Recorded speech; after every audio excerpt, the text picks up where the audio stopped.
My boss fired me after I interviewed with other companies, even though she had denied me a raise for 3 consecutive years. I consider this disloyal, she said, revoking my building access on the spot. I smiled, wished her well, and left without causing a scene. 3 days later, she received an email from, "I consider this disloyal," Victoria said, her voice like ice as she stared at me from behind her imposing mahogany desk. "After everything Harbor Point Communications has done for you." I sat across from her, clutching my purse tightly to stop my hands from shaking. The shock of being called into her office at 9 a.m. on a Tuesday had worn off, replaced by a heavy knot in my stomach as I realized what was happening. "Victoria, I know." She cut me off, her perfectly manicured nail tapping on a printed email. "Don't bother denying it. I have confirmation you interviewed with North Bay Solutions last Thursday. You took a half day for a dental appointment, I believe. My name is Addison Walker. I'm 31 years old and have dedicated 6 years of my professional life to Harbor Point Communications here in Spokane, Washington. In those 6 years, I've tripled my client portfolio, brought in millions in revenue, and earned the respect of every major account in our roster. But apparently, none of that mattered now. Security will meet you at your desk. You can collect your personal belongings, but your building access is revoked immediately." Victoria's voice was emotionless as she slid my company ID across her desk. "I've already disabled your email access." The injustice of it burned in my chest. 3 years. 3 consecutive years, I'd come to the same office with meticulously prepared presentations showing my achievements, market rate salary comparisons, and requests for a well-deserved raise. 3 years of tough budget year excuses while Victoria announced record profits at quarterly meetings. I took a deep breath and stood up, straightening my blazer. "I understand." Victoria looked almost disappointed by my calm response. Perhaps she'd expected tears or pleading. Instead, I extended my hand across the desk. "I wish you and Harbor Point continued success," I said, my voice steady despite the emotional turmoil inside. She hesitated before briefly shaking my hand, confusion flickering across her face. As the security guard hovered awkwardly by my desk while I packed my family photos and 6 years of desk plants into a cardboard box, I felt surprisingly calm. Colleagues shot concerned glances my way, but I smiled reassuringly at them. No drama, no scenes, just dignity. Walking out of those glass doors for the last time, the April sunshine warm on my face, I realized something important. Victoria thought she was punishing me. She couldn't have been more wrong. As I placed the box in my car trunk, my phone buzzed with a message from David Klein, CEO of North Bay Solutions. "Can we move our final discussion to today, 2 p.m.? I smiled. Victoria had no idea what was coming. It's funny how 6 years of your life can fit into a single cardboard box. As I drove home from Harbor Point, the box secure in my trunk, I reflected on everything that had led to this moment. I joined the company fresh out of graduate school, eager and determined. Despite my marketing degree from Washington State University, I'd started in an entry-level position, making coffee runs and organizing meeting notes. But I worked tirelessly, staying late, volunteering for the difficult projects nobody wanted, and building relationships with clients who others had written off as too demanding. Within 2 years, I was handling our mid-tier accounts. By year 4, I'd been entrusted with North Bay Solutions, our largest client worth nearly 30% of Harbor Point's annual revenue. David Klein, North Bay's CEO, specifically requested me as their account manager after I'd stepped in during a crisis when their previous representative dropped the ball. "You're the only one who seems to understand what we need before we even ask," he told me. From then on, the relationship between our companies flourished, with North Bay extending their contract and doubling their marketing budget with us. Victoria had been pleased then. "This is the kind of initiative we value," she'd said, though that value never translated to my compensation. My first request for a raise came after that success, armed with performance metrics and revenue numbers that spoke for themselves. "It's just not in the budget this year," Victoria had explained with a rehearsed look of regret. "But your contribution is noted." I accepted it then. The economy had been uncertain, and I was still building my portfolio. But the following year, after bringing in 3 new major clients and receiving an industry award for a campaign I'd designed, the same answer came. "Next year will be better," she promised. "We just need to tighten our belts a little longer." Meanwhile, Victoria drove to work in a new luxury SUV, and the company leased an additional floor in our building for expansion. Still, I remained loyal, believing that dedication would eventually be rewarded. The third denial came 6 months ago, right after I'd successfully negotiated a 40% increase in North Bay's annual contract value. "Your performance is exceptional," Victoria had said, "but we're investing in infrastructure this year. Perhaps we can revisit this in the summer." Something in me had finally broken. That night, I updated my resume for the first time in 6 years. Not out of anger or revenge, but out of self-respect. I was worth more than constant promises and perpetual denial. I just never expected Victoria would discover my job search before I was ready to give my notice.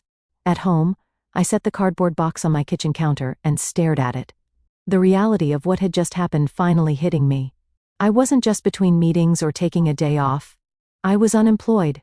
The weight of it pressed against my chest, momentarily making it difficult to breathe. My phone rang, displaying my best friend Olivia's name. "I just heard," she said when I answered. "Thomas texted me. Are you okay?" Thomas was Harbor Point's IT specialist and Olivia's boyfriend. News traveled fast. "I'm processing," I replied honestly, sinking onto a kitchen stool. "It happened so quickly. It's completely unfair," Olivia said, her voice rising with indignation. "Everyone knows you're the only reason North Bay has stayed with Harbor Point this long. Victoria's just intimidated because you're better at the job than she ever was." There was some truth to that. Victoria had been the company's star account executive before moving into management. Many of us suspected she missed the recognition and client relationships, often inserting herself unnecessarily into my meetings with North Bay. "The worst part is how she did it," I said, feeling a flash of anger. Like I'd committed some kind of corporate treason by looking for opportunities after being denied advancement for 3 years straight. "It's her loss," Olivia replied firmly. "And honestly, Addison, maybe it's for the best. You've been undervalued there for years." She was right, of course. I'd stayed at Harbor Point out of loyalty to my clients and colleagues, not because it was the best choice for my career, but getting fired like this, escorted out by security as if I were a criminal, that stung deeply. My phone beeped with an incoming call. "David Klein." "Olivia, I need to take this. It's North Bay." "Go. Take it. Call me after," she said before hanging up. I took a deep breath and answered. "Addison, I just heard what happened at Harbor Point," David said, skipping pleasantries. "Are you available to come in today? I'd like to accelerate our conversation." My heart raced. "Yes. I can be there at 2 p.m. as you suggested." "Excellent. And Addison, don't worry about what happened this morning. Sometimes these things have a way of working out for the best." After hanging up, I stared at my reflection in the kitchen window. The woman looking back at me wasn't defeated. She was being set free. I showered and changed into my best suit, the one I reserved for pitching new clients. As I applied my makeup, I felt a strange calm settle over me. Victoria thought she had punished me by firing me so abruptly, but perhaps she had done me a favor. That morning had been humiliating, but it had also been clarifying. I had given Harbor Point my loyalty, creativity, and countless unpaid overtime hours. In return, I'd been undervalued and discarded. Whatever happened next, I knew one thing for certain. I would never again give my best to people who couldn't see my worth. It was time to step into my power. The North Bay Solutions headquarters occupied the top 3 floors of a gleaming glass building in downtown Spokane. Unlike Harbor Point's dated office with its beige walls and aging furniture, North Bay embraced modern design. Open spaces, collaborative pods, and walls of windows showcasing mountain views. As I rode the elevator to the 30th floor, I mentally rehearsed what I would say in my interview. I'd need to explain my sudden availability without sounding bitter about Harbor Point. Professionalism was key even when discussing uncomfortable situations. The elevator doors opened to reveal David Klein himself waiting in the reception area. "Addison," he greeted me warmly, extending his hand. "Thank you for coming on such short notice." David was in his early 50s with salt and pepper hair and a reputation for being both brilliant and fair, qualities I'd come to appreciate during our 3 years of working together. "I appreciate the flexibility," I replied, shaking his hand firmly. "It's been an unexpected day. Let's talk in my office," he said, leading me through the bustling workspace. Several North Bay employees I knew from our account work waved or nodded as we passed. David's corner office was modest compared to Victoria's showpiece, but infinitely more welcoming with comfortable seating arranged for conversation rather than intimidation. "Coffee?" he offered. "Please." Once we were settled with steaming mugs, David got straight to the point. "I received a call from Victoria Sanders this morning," he began. "She informed me that you would no longer be handling the North Bay account, and that she would personally oversee our business until a replacement was assigned." I nodded, keeping my expression neutral despite the small flare of anger. Of course, Victoria would try to retain their biggest client herself. "What she doesn't know," David continued, "is that we were already concerned about our relationship with Harbor Point." This surprised me. "Concerned?" "The latest campaign results exceeded projections by 23%. The results were excellent," he agreed, "because of your work. But we've noticed changes at Harbor Point over the past year. Delayed responses, quality issues with anyone except you, and frankly, a sense that they're taking our business for granted." He set down his coffee mug and leaned forward. 3 months ago, our board suggested we explore other marketing partners. I resisted because of our relationship with you. You've consistently demonstrated an understanding of our brand and business needs that goes beyond the typical client-agency relationship. My mind raced. Was he saying what I thought he was saying? "When you reached out about potential opportunities here," David continued, "it felt like perfect timing. But I need to be clear about something. We were never planning to poach you. We respect professional boundaries too much for that. We were prepared to wait until you gave proper notice at Harbor Point." "I was planning to give 2 weeks' notice," I said, feeling it was important he knew that. "Once I had a firm offer." David smiled. "I believe you. Your professionalism is one of the reasons we're having this conversation. Victoria's decision this morning simply accelerated our timeline." He opened a folder on his desk and slid a document across to me. "This isn't an interview, Addison. It's a job offer. Director of Client Strategy. You'd be building and leading a team to manage all our external marketing partnerships and agency relationships." I glanced down at the paper, and my breath caught when I saw the salary figure. It was nearly double what I'd been making at Harbor Point, more than I would have even asked for in my most recent denied raise request. "This is very generous," I managed. "It's market rate for someone with your experience and proven results," David corrected. "Sometimes it takes leaving a situation to realize what you're truly worth." The offer letter sat on my kitchen table that evening, signed and ready to be returned tomorrow. I'd asked David for the night to review everything, though we both knew my answer would be yes. Still, taking time to consider major decisions was a professional courtesy I extended even when the answer seemed obvious. My phone had been buzzing all afternoon with texts from former colleagues at Harbor Point. Word of my firing had spread quickly, followed by rumors about my meeting at North Bay. I'd responded to a few close coworkers, but avoided getting drawn into office gossip. A text from Thomas came through. "Victoria called an emergency meeting after you left, told everyone you were terminated for breach of company loyalty, and that we should all remember that Harbor Point rewards loyalty above all." The irony wasn't lost on anybody. I shook my head. Victoria was trying to make an example of me. But from Thomas's message, it seemed her approach might be backfiring. Another text arrived. This one from Jessica, our receptionist. "She's been locked in her office making calls all afternoon. Looks stressed. Guess someone's worried about North Bay." I didn't respond. There was no satisfaction in Victoria's distress, only a renewed certainty that I'd made the right decision to look elsewhere. A company culture that valued loyalty but offered nothing in return wasn't one I wanted to be part of anymore. My phone rang, an unknown number. "Curious," I answered. "Addison Walker?" a woman's voice asked. "Speaking. This is Elaine Winters. I'm on the board at Harbor Point Communications." My stomach tightened. Board members rarely involve themselves with employee matters. "I understand there was an incident today regarding your employment," she continued. "I'd like to meet with you tomorrow to discuss it." Victoria may have been hasty in her decision. So that was it. Victoria had fired her most valuable account manager without board approval, and now North Bay was potentially walking. Damage control. "I appreciate the calm, Miss Winters, but I've already accepted another position," I said, keeping my tone respectful but firm. A pause. "May I ask where?" I don't think that would be appropriate to share at this time. Another longer pause. Addison, if this is about compensation, I'm sure we can revisit those conversations. The board values your contribution to Harbor Point. The irony was almost painful. 3 years of documented rejected requests for appropriate compensation. And now, suddenly, the board valued my contribution. It's not just about compensation, I replied honestly. It's about respect and recognizing employee worth before they have one foot out the door. Perhaps we should discuss this in person, she pressed. Tomorrow morning? I thought about it.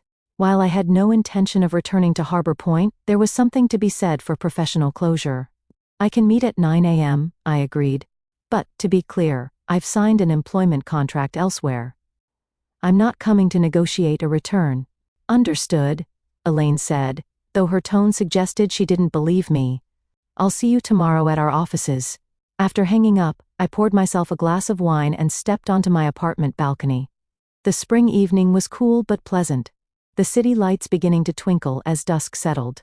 Tomorrow would bring a conversation I hadn't anticipated having, but perhaps it was necessary.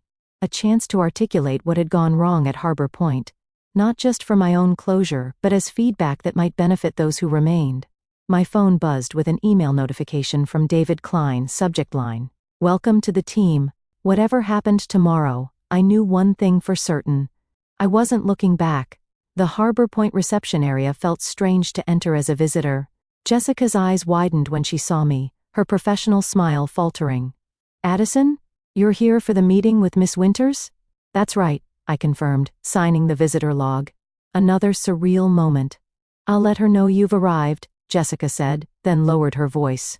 For what it's worth, everyone's talking about how wrong this was. You were the best of us. Her words warmed me.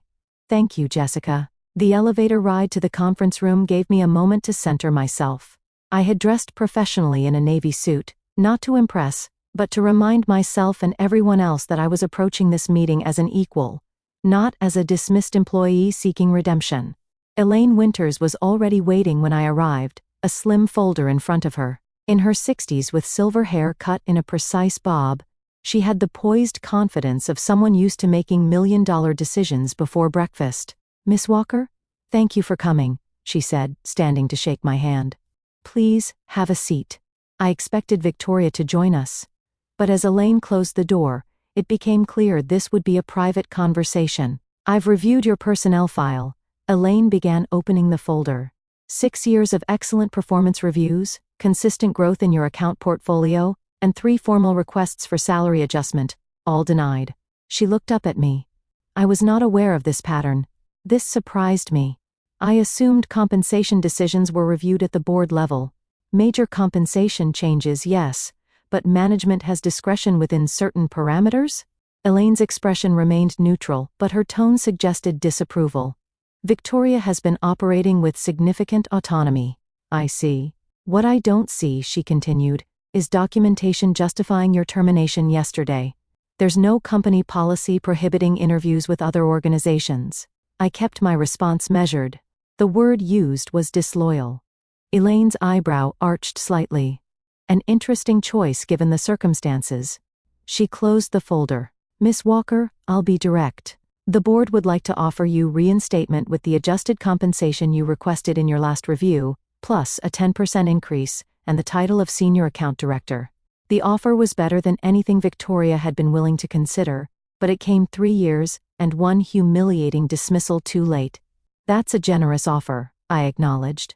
But as I mentioned on the phone, I've already accepted a position elsewhere. At North Bay Solutions, Elaine stated, not asking. I didn't confirm or deny maintaining professional boundaries. My new role begins Monday. Elaine studied me for a moment. Victoria is concerned North Bay may reconsider their relationship with Harbor Point given your departure. And there it was. The real reason for this meeting. Not concern for how I'd been treated, but fear of losing a major client. That would be a question for North Bay, I replied carefully. Indeed. Elaine nodded, seeming to appreciate my discretion. One last question, if I may. What could Harbor Point have done differently to retain you? The question was unexpected, but welcome. I took a moment to consider my response. Recognize my value before I had to look elsewhere to find it, I said simply. Loyalty works both ways, Miss Winters. Harbor Point expected unwavering commitment while repeatedly demonstrating I wasn't worth investing in.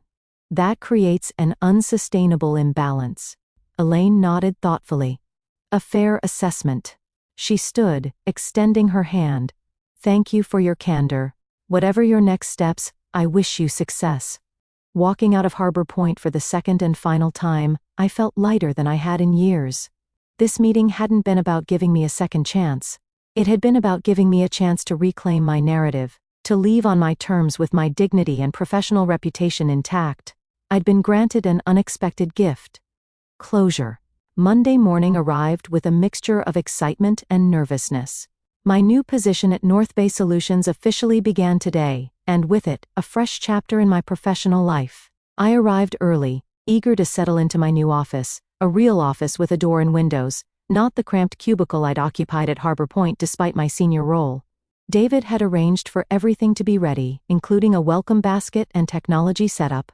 At 9 a.m., he stopped by to introduce me to my new team, 5 talented marketing specialists who would be working under my direction to manage North Bay's various agency relationships. The irony wasn't lost on me. I'd gone from managing a single account to overseeing all marketing partnerships, including whoever would now handle the Harbor Point relationship. Team, this is Addison Walker, our new Director of Client Strategy, David announced. Many of you already know her from her exceptional work at Harbor Point Communications. We're fortunate to have her expertise in-house now. After introductions and a brief team meeting to outline priorities, David asked me to join him in the conference room. There, I found several members of North Bay's executive team gathered around the table. Before you dive in completely, David explained, we wanted your input on an important decision. The company's chief financial officer spoke up. In light of recent changes, we're reevaluating our relationship with Harbor Point Communications. Their contract is up for renewal next month. We value your perspective, added the chief marketing officer. You understand our needs and have first-hand knowledge of Harbor Point's capabilities. I could have easily recommended terminating the relationship. A swift, satisfying revenge against Victoria.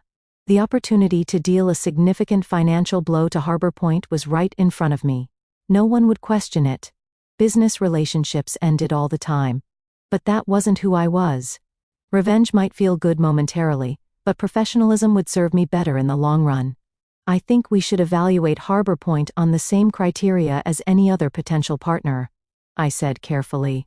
Their work has been strong, but consistency and account management will be critical factors to consider moving forward. The email was sent at 11 a.m. on Wednesday, precisely 1 week after Victoria had fired me from Harbor Point. I hadn't orchestrated the timing. It was simply when North Bay's executive team finalized their decision, after reviewing proposals from 3 competing agencies. David had given me the courtesy of seeing the email before it went out, though I had recused myself from the final decision to avoid any appearance of bias or impropriety. The message was professional and direct. After careful consideration of our marketing needs moving forward, North Bay Solutions has decided to transition our account to Meridian Creative, effective immediately. This decision reflects our evolving brand strategy and digital requirements. Addison Walker, our new Director of Client Strategy, will oversee the transition and serve as your point of contact. We appreciate our partnership and request all materials be transferred by end of business Friday. I imagined Victoria's reaction upon receiving the news, the shock, then the dawning realization of what had happened. Not only had she lost me, but now she had lost North Bay, a client representing nearly 30% of Harbor Point's annual revenue, and I would be the one managing the transition. The perfect professional revenge had fallen into my lap without my having to orchestrate it. I hadn't needed to badmouth Harbor Point or sabotage the relationship. The company's own shortcomings, highlighted by my departure, had done that for me. That afternoon, I received a LinkedIn request from Jessica, Harbor Point's receptionist, followed by a private message. The office is chaos. Victoria's been in emergency meetings all day. 3 other account managers have updated their resumes. Karma works fast. I didn't reply immediately. There was no need to gloat or insert myself into Harbor Point's internal affairs. Instead, I focused on building my new team and establishing our processes. Success, after all, was the best revenge. Later, however, I did accept Jessica's connection request with a simple message. Thank you for your kindness during my time at Harbor Point. Wishing you all the best. Taking the high road felt surprisingly good. My new position at North Bay brought challenges and opportunities I would never have experienced had I remained at Harbor Point, waiting for recognition that might never come. Sometimes the best revenge isn't something you actively pursue. It's the natural consequence of valuing yourself when others don't. Looking back on that journey a year later, I realized that Victoria had inadvertently given me a precious gift, the push I needed to find my true worth. In seeking revenge, I found something far more valuable: self-respect and the courage to claim the success I deserved.